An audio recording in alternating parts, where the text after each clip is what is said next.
I'm Owen Hughes. It's time for a road trip. Join me as we tour the Las Vegas Valley and beyond.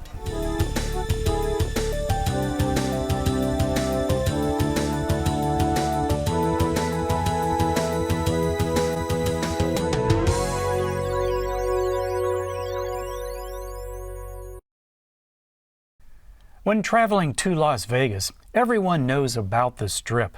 But did you know that just up the road is a desert wonderland? This is Red Rock Canyon. Just off the 215 Beltway, and with a scenic drive that spans 13 miles, you're guaranteed a visual spectacular. It's a photographer's delight.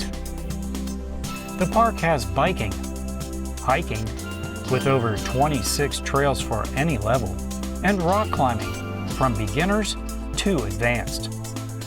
RVs and campsites are also available in this desert playground. There's an array of plants and animals. You're sure to find a variety of both, depending on the season. Red Rock Canyon is part of the Mojave Desert, so safety is very important. With searing heat in the summertime and cold temperatures in winter, it's vitally important to plan ahead.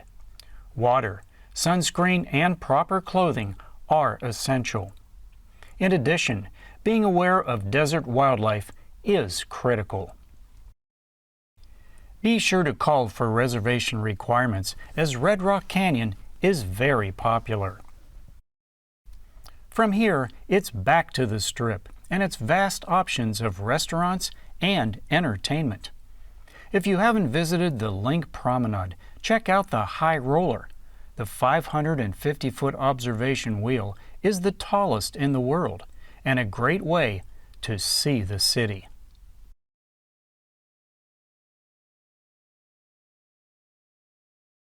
Early the next morning, we leave the Strip and head east to tour Antelope Canyon in Arizona.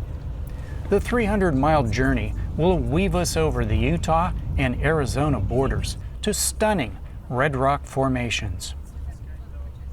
Our first stop, Lake Powell, the second largest man-made lake in the U.S.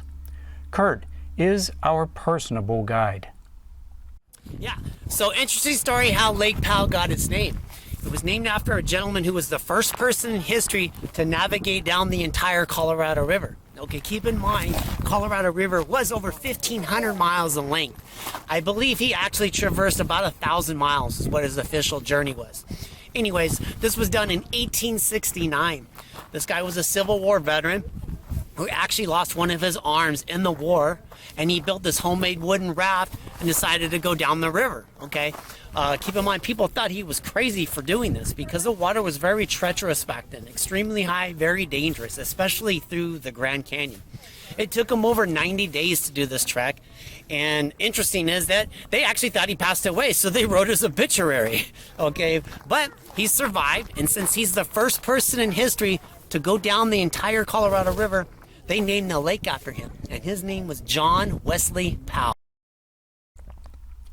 Next stop, Horseshoe Bend. This sector of the Colorado River at Horseshoe Bend is part of the Glen Canyon National Recreation Area. The phenomenon created a roughly 1,000-foot deep, 270-degree horseshoe-shaped bend in Glen Canyon. 90 miles downstream, the Grand Canyon National Park begins.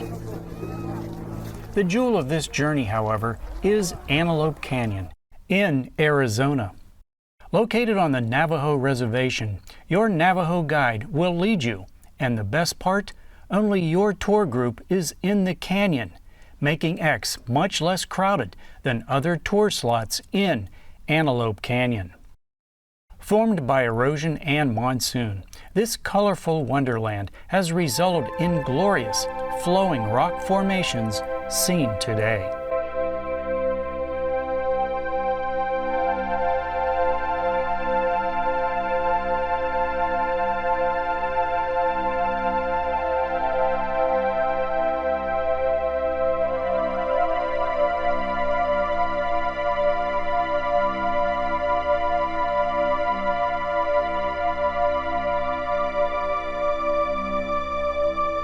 The world's most expensive photograph was taken in Antelope Canyon and sold for $6.5 million.